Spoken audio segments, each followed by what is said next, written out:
Hey there, and welcome back. Today, we are diving deep into a classic Chinese folktale, and it's all about family, some serious ingenuity, and well, some of the strangest abilities you can imagine.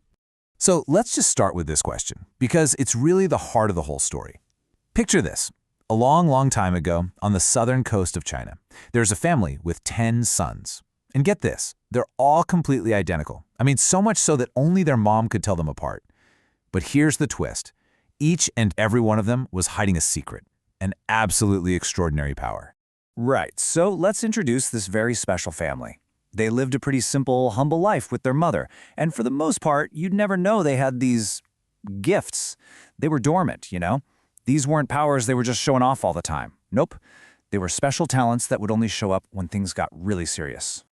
Okay, so take a look at this list. Their mother actually gave them names based on these talents, which is pretty cool. You've got Big Head 1, Long Arms 2, all the way down to Thousand Mile Eyes 8, and, my personal favorite, the very sensitive Crying 10.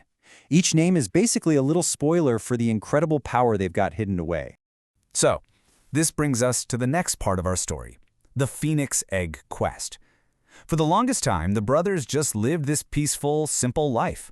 They were completely devoted to their mother.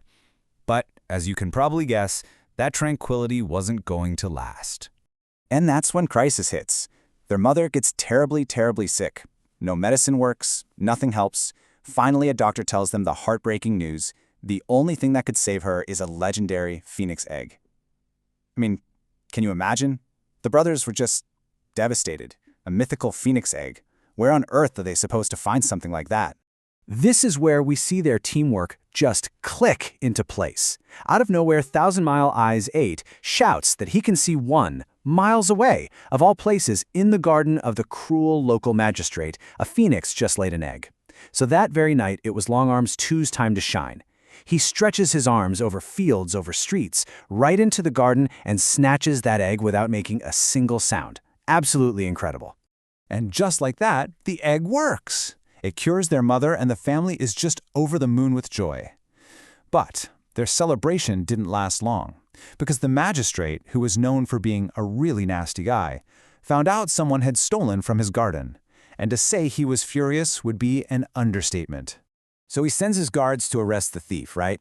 But they run into a big problem. All 10 brothers look identical, and every single one of them steps forward saying, "I did it."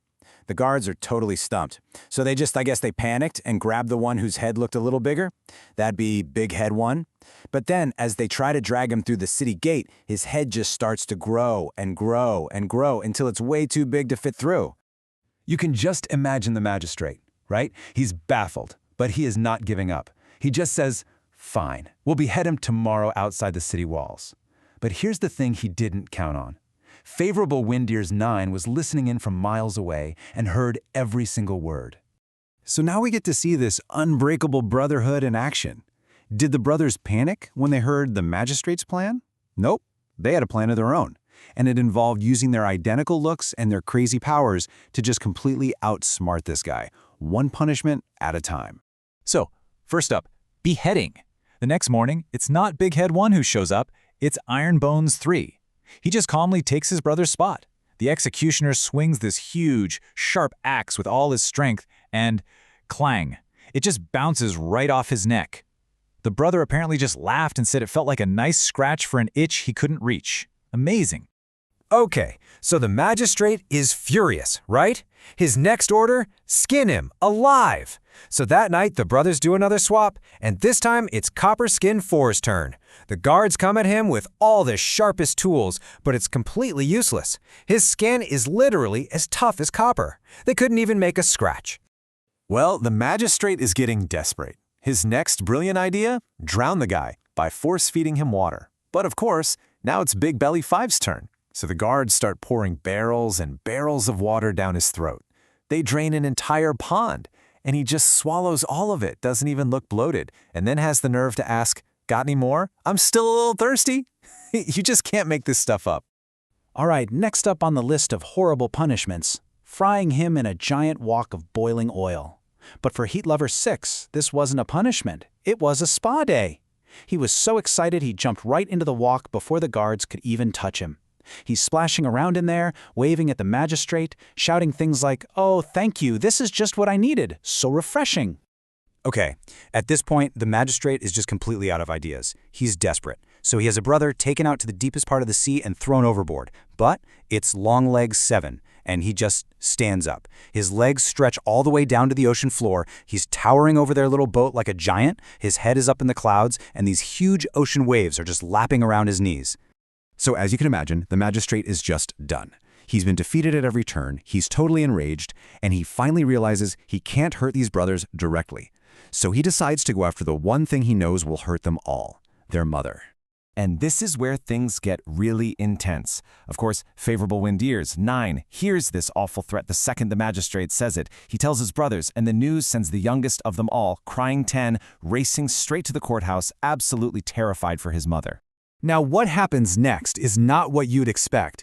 He doesn't show up to fight. He doesn't have a clever trick up his sleeve. He just falls to his knees in front of this cruel, powerful man, and he just starts to weep, totally overwhelmed by his love for his mom and the fear of losing her. And the power of these tears, it's just unbelievable. At first, it's just a little puddle on the floor.